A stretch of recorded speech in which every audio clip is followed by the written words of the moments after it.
D&D number 5, Angels in Jesus' Name, Chapter 10. 99.1. That's a big improvement, Keegan said. Lizzie smiled. I already feel so much better. Thanks for taking care of me. It was my pleasure, he said, but he didn't smile, and his eyes didn't meet hers. Then why do you look so sad? She asked. He rose and pushed his hands into the pockets of the slacks he wore. I have to leave, Elizabeth. Where are you going? To Savannah. But what about the guy trying to kill you? He shrugged. I'm an FBI agent. Bad guys are always trying to kill me. I don't want to stay here without you. He sighed. I need you to be safe. We can't take the chance that the girls could end up orphans, can we?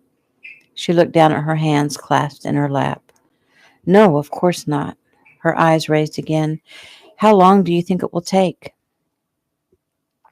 The shipment was originally scheduled the week before Halloween, but with the arrest of Hartman in Washington, the shipment date may be moved up. I need to be there. If the children leave on a ship, it will be almost impossible to find them again. So we're talking a couple of weeks? She asked. In Savannah, yes.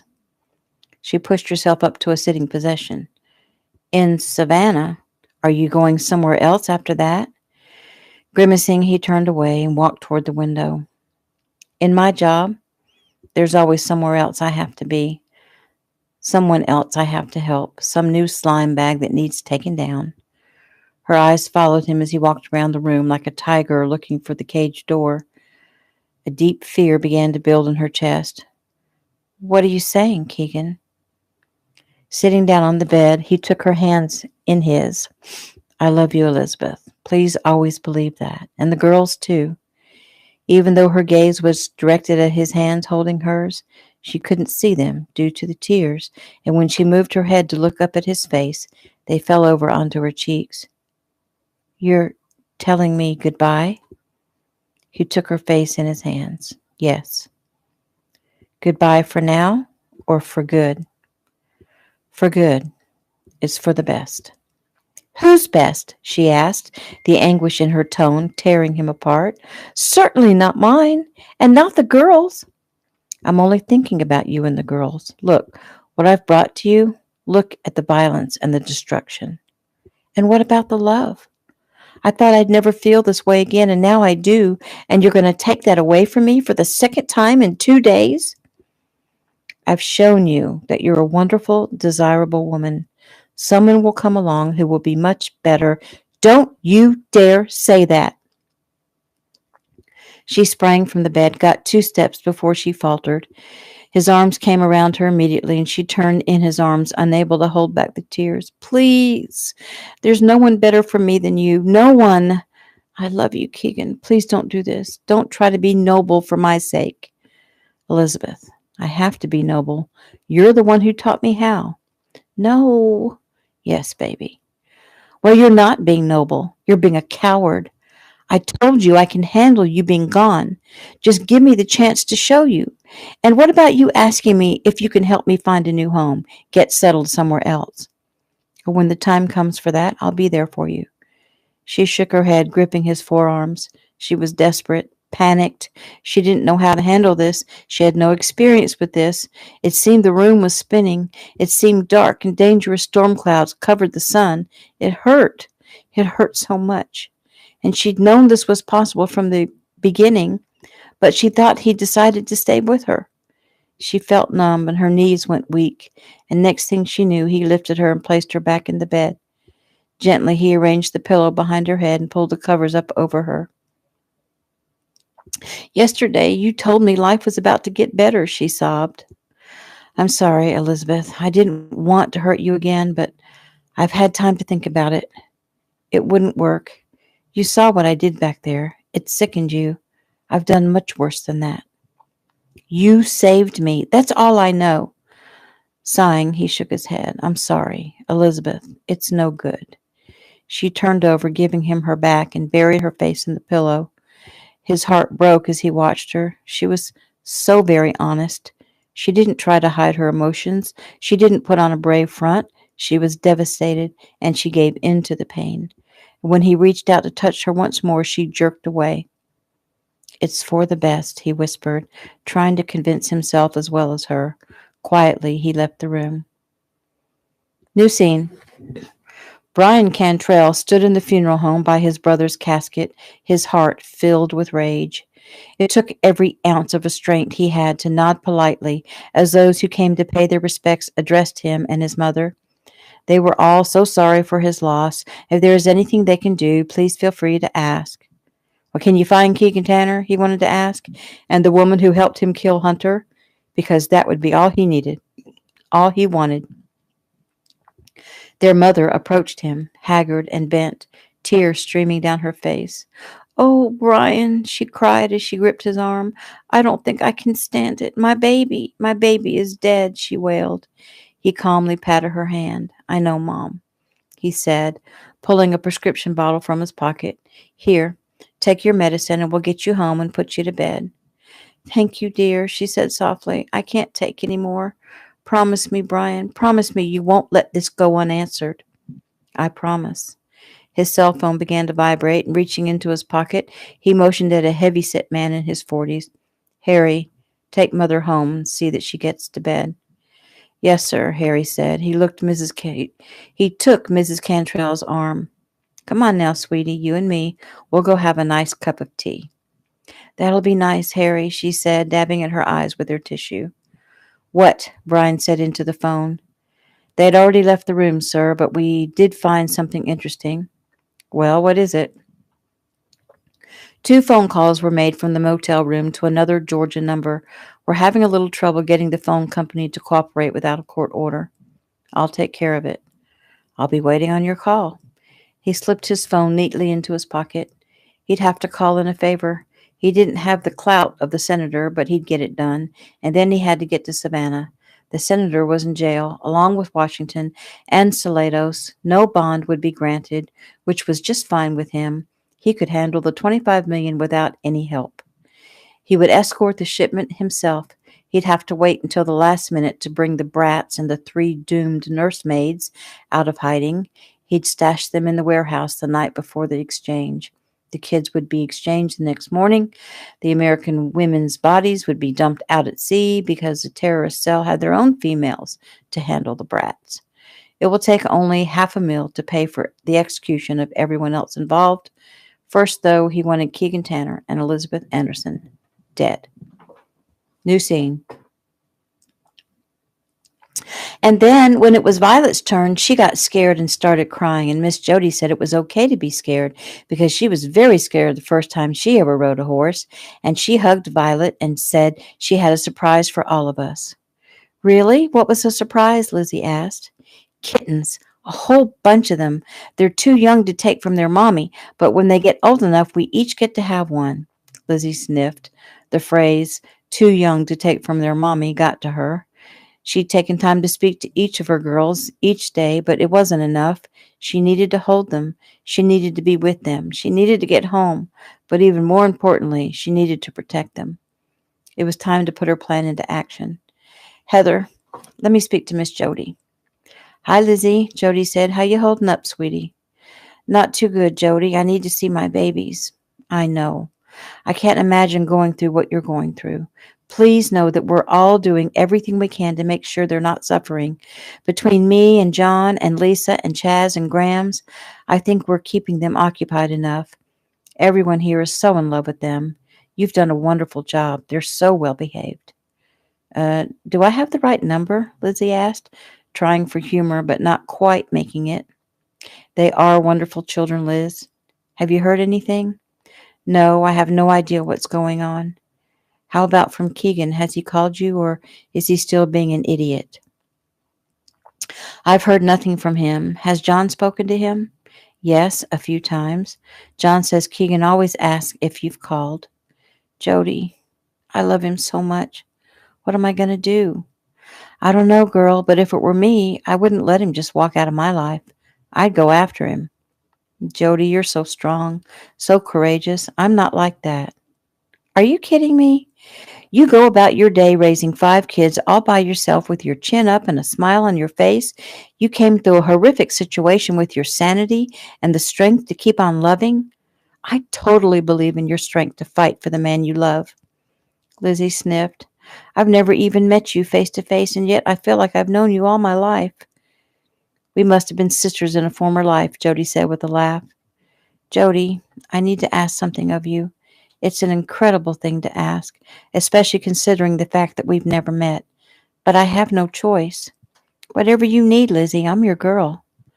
I'm all there is left for my girls. There are no grandparents, at least none that would admit to it. No aunts or uncles, just me. If something happened to me right now, my girls would become wards of the state.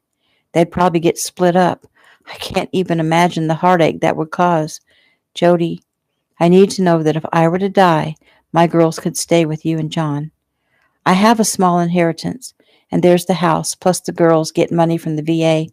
That should ease some of the financial burden. Liz, nothing is going to happen to you. You don't know that. There's a good chance that I may die, and you know it. Ask John. He'll tell you. Lizzie, of course John and I would take the girls, but let's don't talk negative. I have to face reality, Jody. I even have to face that I may never see my girls again. Before Jody could protest that remark, Lizzie went on. Do you know a lawyer who could do up a quick will, one that would hold up in court? Yes. His name is Justin Lee. He's a good friend. I'll have John give him a call. Tell the agents there that you need a printer. Okay, I'll be waiting. Chin up, girl. It's all going to work out. Yeah, that's the same thing Keegan said just before he dumped me. New scene. John sat straight up. Something wasn't right. Jody sat up beside him. What woke you? She said. I'm not sure. Well, I'm sure something woke me, and it wasn't you. Did you set the alarm? Yes, I'd better go check it out. He went to the closet, took out 2 guns, loaded both, and handed one to Jody. If there's an intruder and he gets through me, you're the last line of defense between all these children and him. I understand, she whispered. She watched him ease out the door before she turned and moved toward where the children slept. Their quarters occupied the entire 3rd floor of the country inn. There was plenty of room for John and Jody's bedroom, a gigantic bathroom, a bedroom for little Jacob, a couple of extra bedrooms, and a large family room. Right now, that family room was occupied by 5 sleeping little girls, 3 on the pull-out sofa and 2 on the small bed they'd moved in for them. Jody scooped up her son and went into the family room. Even though she was trained, Jody was hoping it wouldn't come down to her having to use the gun. Whatever happened, though, she wouldn't let her husband down. John glanced down the hall as he left the 2nd floor. The inn was full as usual, and it appeared everyone was tucked in tight. As he stepped from the stairs onto the foyer rug, he heard a sound behind him in the kitchen. Moving stealthily, he eased his way into the kitchen. Nothing. Then he realized he heard a voice, a male voice. John moved down toward Miss Maddie's room. What was now an inn had been Miss Maddie's home for over 50 years, and she still slept in the large bedroom near the kitchen that she'd shared with her husband. A quick glance in that room told John all he needed to know. A man stood over Maddie's bed, his hand over her mouth. He asked her which room belonged to Elizabeth Anderson. When Maddie shook her head frantically, the man raised a gun toward her head. He never got any further than that. A second later, he lay moaning on Maddie's bedroom floor. John turned on the light. Maddie, you okay? I'm just fine, John. Just tell me what I need to do. Call Tyson, please, he said as he grabbed the man and searched him. And give Jody the all clear. And get me the duct tape. New scene. So, do you think you did the right thing? Jeff asked Keegan as they sat in the local Savannah bar. Not a class joint, as the bars along the river tended to be. Seedy would be an appropriate description if they needed to put a word to it. The perfect place to get the dirt on any clandestine activity going down at the harbor. The place was dark and dingy, even though it was the middle of the day. The smell of old grease prevailed, along with a mix of tobacco and body odor. I wouldn't have done it if I didn't think it was right. Yeah, but in retrospect, you still think it was right? Keegan ran a hand over his hair. I don't know. I didn't want to hurt her. I can't get her out of my head. It makes it hard to do my job, you know? Oh, I know. Women will mess you up. I learned that the hard way. Keegan eyed the younger man. This I gotta hear. Tell me.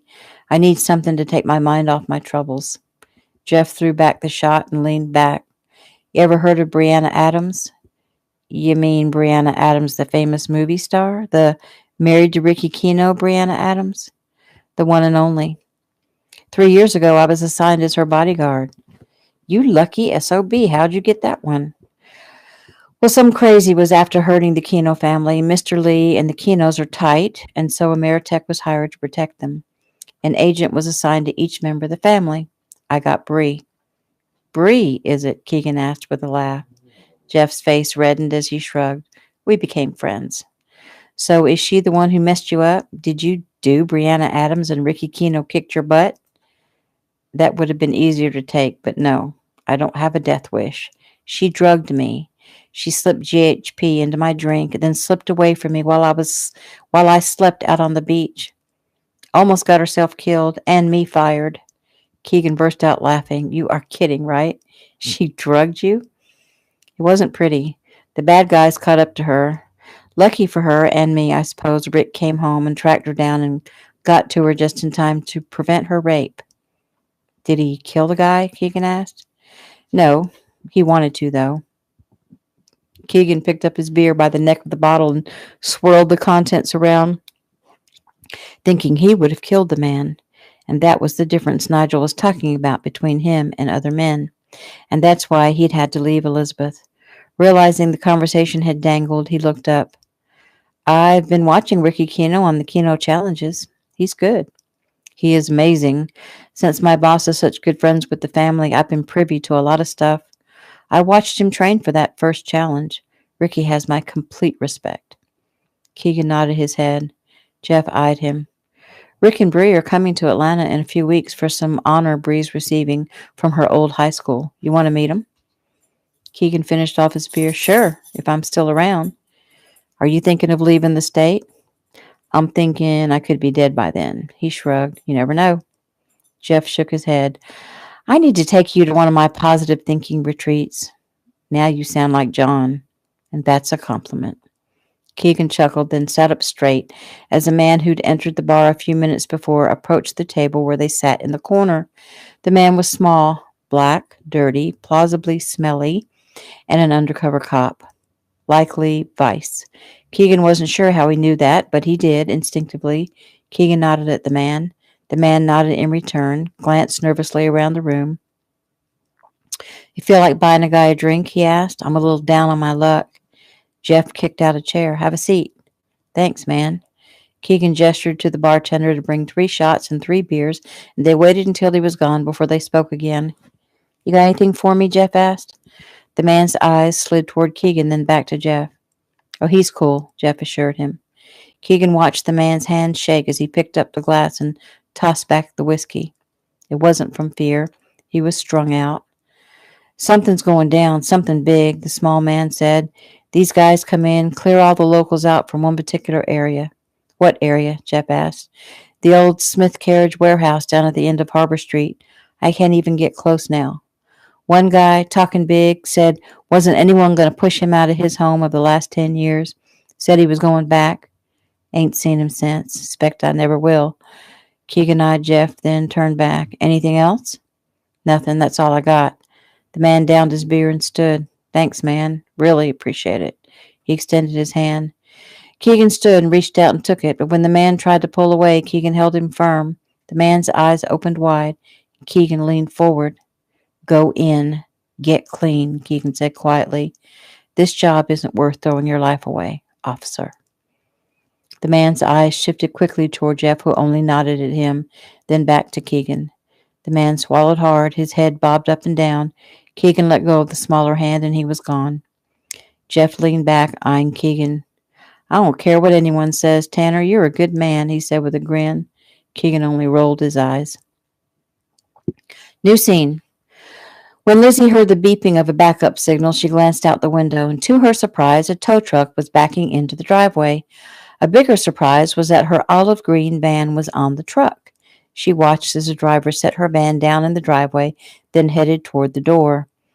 Liz came out of the bedroom searching for Agent Donna Forrester, a tall, attractive woman in her late 20s. She had been kind to Lizzie and, along with Agent Larry Donald, had been her protector. She was grateful to them both. Agent Donald was on the phone, and Agent Forrester was at the door thanking the tow truck driver. She closed the front door and turned to face Lizzie with a bright smile. "What's going on?" Lizzie asked. The agent held Lizzie's keys out in front of her face. "Get ready, Miss Lizzie, 'cause we're taking you home." Lizzie's hands flew to her face. "Really? Don't tease me, Donna." "I wouldn't do that." "What happened? Did they catch the guy who ordered us killed?" "Well, they caught the hitman," Agent Donald said as he ended the call. "Where was he?" Lizzie asked. "Sit down and I'll tell you what I know." Lizzie moved quickly to the sofa. She sat, her eyes big, her heart pounding, wondering if Keegan had anything to do with the man's capture. "Now, don't go getting all crazy on me," Larry began. "Everyone is just fine. The man was knocked unconscious by John Apple last night in Pine Forest." Lizzie gasped. "Apparently the guy broke into the Pine Forest Inn looking for you." "Oh, no," Lizzie cried. "He never got close to the kids, Liz. He roughed up some old lady. John heard noises and went to investigate. He took the guy out quickly enough. They say John was special forces with Tanner." Lizzie nodded. "The lady, that had to be Miss Maddie. Is she okay?" "She's fine. FBI questioned the guy all night, and Nigel is satisfied that you're safe." But what if the guy who ordered the hit gets someone else? And how do they know about Pine Forest?" "First question, the guy who ordered the hit, Brian Cantrell, is being watched. At first they couldn't find him, but when they found out it was Cantrell's brother that Tanner killed at your house, and that was why he wants you dead, they went to the funeral and started tagging him from there." "Well, why don't they just pick him up?" "Because they feel certain he's headed down to Savannah to try to collect that money, and they want to make sure they find those kids, so they'll follow him from a distance." Lizzie nodded. "Second question. How did the hitman know about Pine Forest?" "They traced the phone calls you made from your motel room. 2 calls, both to Pine Forest." She shook her head. "Oh, no. I completely forgot about those. I didn't tell Keegan about them. I could have been responsible for, I don't even want to say it. They all could have been killed." "No, you wouldn't have been responsible," Larry said gruffly. "When are people going to learn to blame the ones really responsible?" "Don't mind him. He's a grump." "So you want to go see your babies or what?" Donna asked. Lizzie smiled excitedly. "Yes. When can we go?" "Now. Go get your stuff together. I'll ride with you in the van and Larry will follow us down." Lizzie dashed into the bedroom to gather her things. Being without her girls had been worse than missing a part of her own body, and she could barely wait to see them. Still, a dark cloud hung over her happiness. Keegan. Would the pain ever go away? Jody said she should fight for him, but she had no idea how to do that. Maybe once she was down there, Jody would give her some advice. New scene. The reunion was a tearful and happy one. She'd been away from her babies for 11 days, but it seemed like forever. The girls excitedly told their mom everything they'd been doing. Lizzie couldn't stop hugging and kissing them.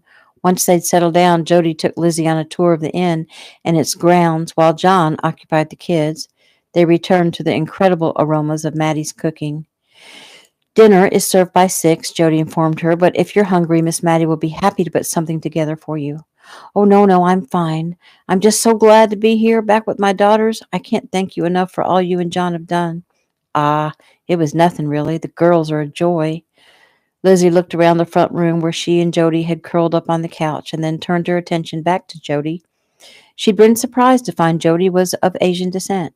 She had no accent. She was certainly beautiful, a tiny lady with long, silky black hair that reached her waist. It was funny to think of her with John, who towered over her.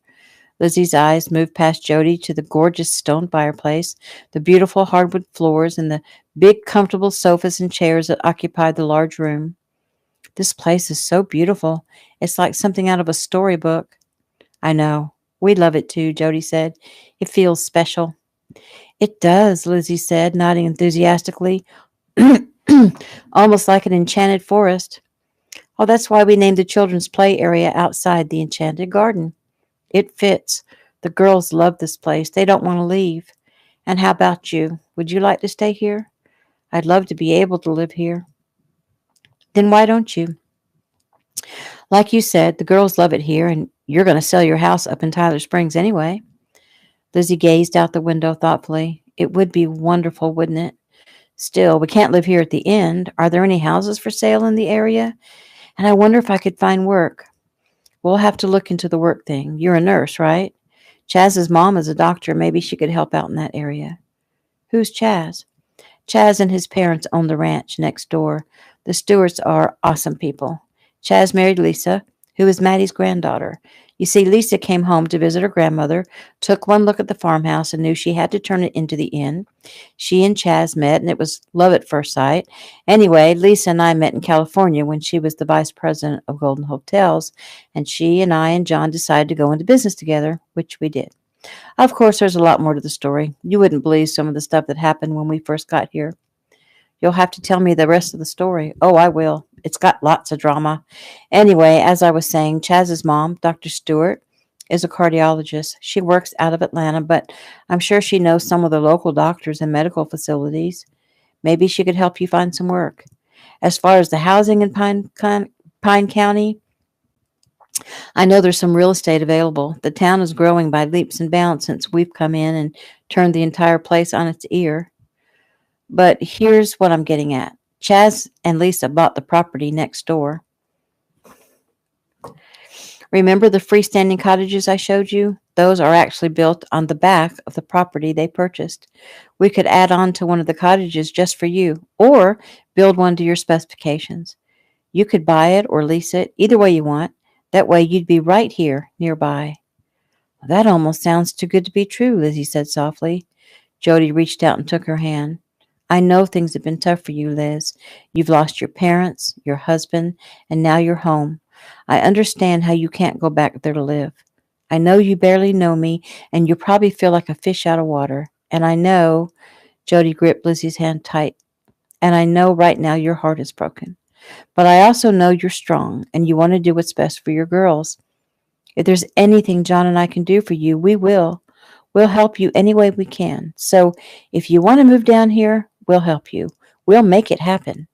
I'm here for you, Liz. You can count on me. Liz shook her head. But why?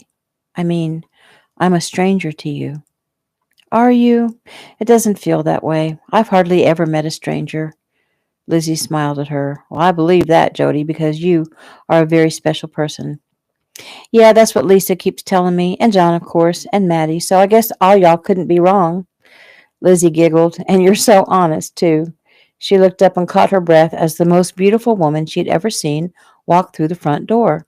She was tall and slender, with a head full of fiery curls that were pulled back away from her face and fell down her back.